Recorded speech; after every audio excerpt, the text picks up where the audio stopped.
আসসালামু আলাইকুম। Electronics total সলিউশনসের পক্ষ থেকে আপনাদেরকে জানাই আন্তরিক শুভেচ্ছা ও অভিনন্দন।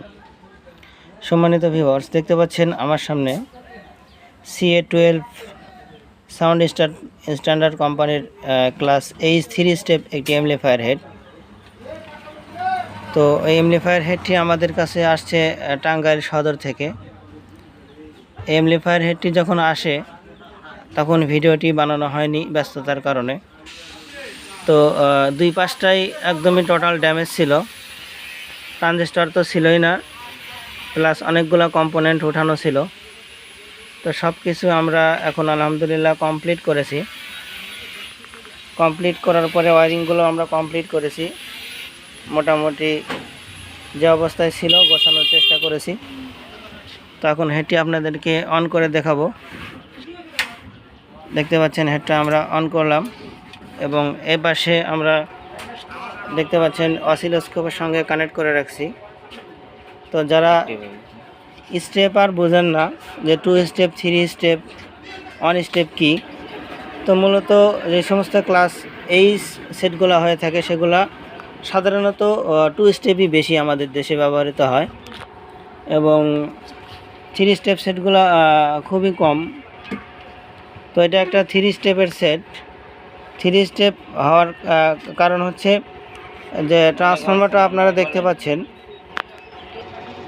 তো এখানে যে ট্রান্সফরমারটা দেখতে পাচ্ছেন, ট্রান্সফরমারটা মূলত 3টা ভোল্টেজ আছে, যার কারণে বলা হচ্ছে 3 স্টেপ। প্রথম ভোল্টেজটা হচ্ছে 42 এবং দ্বিতীয় ভোল্টেজটা আছে হচ্ছে 84 এবং তৃতীয় ভোল্টেজ যেটা সেটা আছে হচ্ছে আপনার 126। অর্থাৎ প্রথম ভোল্টকে বলা হচ্ছে লো ভোল্টেজ, মাঝখানে যে ভোল্টেজ আছে 84 সেটাকে বলা হচ্ছে মিডিয়াম ভোল্টেজ এবং লাস্টের যে ভোল্টেজ আছে 126 সেটাকে বলা হচ্ছে হাই ভোল্টেজ। তো এই হচ্ছে স্টেপারের ক্যাটাগরি। তো আমরা এখন আপনাদেরকে স্টেপার কিভাবে কাজ করে সেটা অসিলোস্কোপের মাধ্যমে বোঝানোর চেষ্টা করব। আমরা আস্তে আস্তে এখানে ভলিউমটা আপ করতেছি। দেখতে পাচ্ছেন ভলিউম 15 dB পর্যন্ত তোলা হয়েছে এবং এখানে যে 42 ভোল্টেজ সেটা কিন্তু এখন কাজ করতেছে।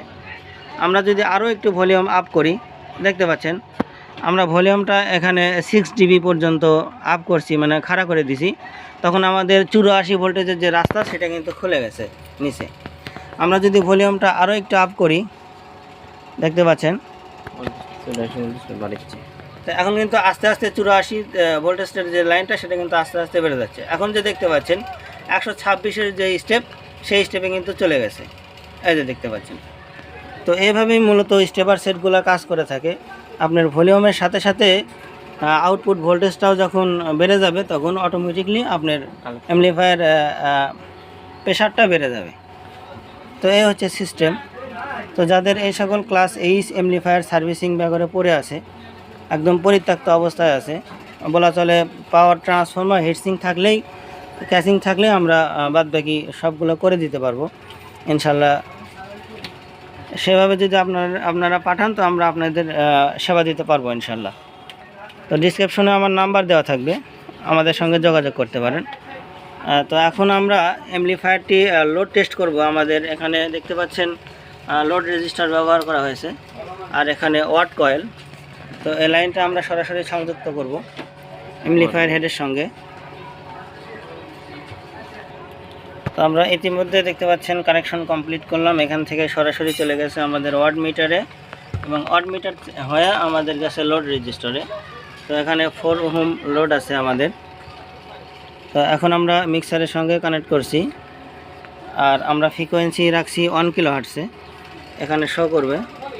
দেখতে পাচ্ছেন আমরা এখানে কিন্তু প্রায় 2000 ওয়াট আউটপুট পাচ্ছি, 1950 ওয়াটের মতো। এবং এখানে আমরা ভলিউমটা রাখছি, দেখতে পাচ্ছেন মাঝামাঝি অবস্থায়। আর আমরা যদি আরও কমায় দেই আউটপুটটাও কমে যাবে, এখন আছে 1500 ওয়াটে। তো ভলিউমের সাথে সাথে আস্তে আস্তে ওয়াটও বাড়বে, প্রেশারও বাড়বে।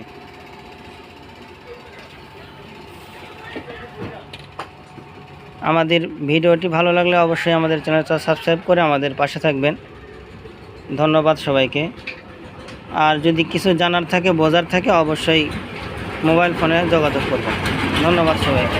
আসসালামু আলাইকুম।